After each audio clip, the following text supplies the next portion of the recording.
Hi everyone, this is Bernard, your real estate partner. So, pag-usapan naman natin ano mga ba ang tinatawag nilang real estate investment. So, from the word itself, real estate.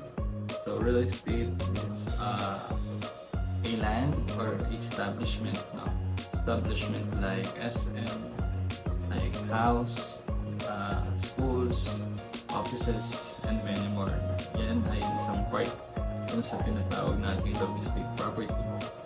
So, tatalakayan natin ano ba yung benefits. No? I will give two benefits bakit napakagandang mag-invest sa mga bahay at lupa dito sa Pilipinas. No? First is the leverage. So, leverage is, pansinin nyo naman, no? Yung mga lupa dito sa Pilipinas, it increases values through time. So, hindi siya pababa. So, the main reason bakit tumataas ang value ng mga lupa is simply as nagkakaroon ng development sa isang area. For example, bumili ka ng property like 1,000 square meter na lang.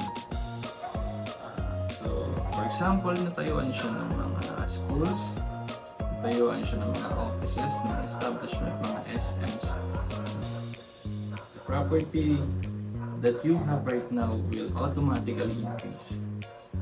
Kahit anong pang klase, kahit anong laki pa niyan, it will increase dahil sa mga development na nangyari. That is one good thing na dahilan bakit mas pinipili natin bumili, mag-invest ng pera doon sa mga property natin.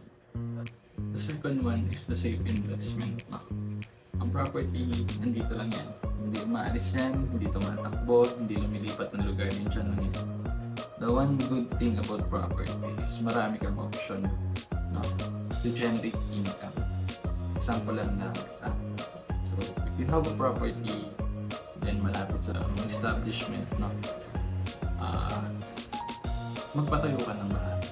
Magpatayo ka ng apartment, tapos paupahan. That is one example ng self-generating income.